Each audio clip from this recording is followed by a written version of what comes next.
आकाशवाणी नागपूर वीणा डोंगरवार आपल्याला ठळक बातम्या देत आहे। बारामती विधानसभा मतदारसंघातील पोटनिवडणुकीसाठी महायुतीकडून सुनेत्रा पवार यांना उमेदवारी देण्यात आली आहे। ही जागा दिवंगत नेते अजित पवार यांच्या निधनामुळे रिक्त झाली आहे। मुख्यमंत्री देवेंद्र फडणवीस आणि उपमुख्यमंत्री एकनाथ शिंदे यांनी सर्व पक्षांनी सुनेत्रा पवार यांना पाठिंबा देत ही निवडणूक बिनविरोध करण्याचं आवाहन केलं आहे।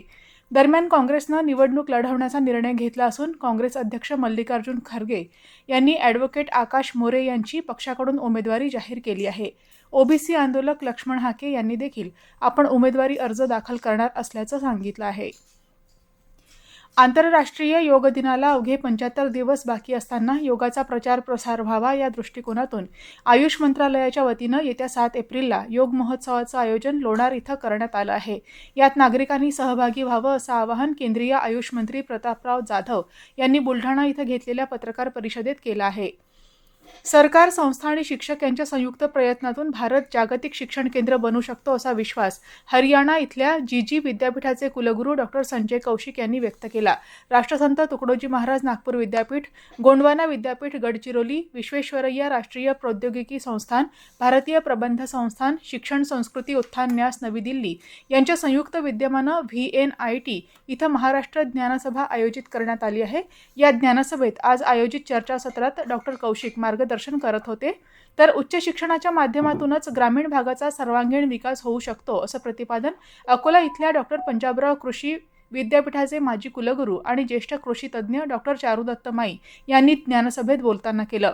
भारताला खऱ्या अर्थानं भारत बनवण्यासाठी युरोसेंट्रिक विचारसरणीऐवजी भारत केंद्रित शिक्षण व्यवस्था निर्माण करण्याची आवश्यकता असल्याचं मराठी भाषा विद्यापीठाचे कुलगुरू डॉक्टर अविनाश आवळगावकर ज्ञानसभेत बोलताना म्हणाले।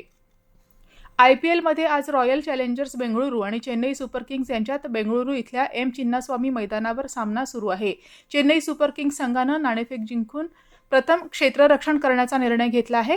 अखेरचं वृत्त हाती आलं तेव्हा प्रथम फलंदाजी करणाऱ्या बेंगळुरू संघाच्या 14व्या षटकात 2 गडी बाद 146 धावा झाल्या होत्या।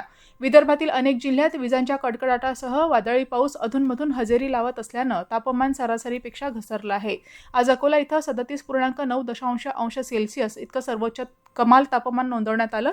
ब्रह्मपुरी इथं 37.6, अमरावती इथं 37.2, वर्धा आणि बुलढाणा इथं प्रत्येकी 37 तर नागपूर इथं 34.4 अंश सेल्सिअस तापमानाची नोंद करण्यात आली।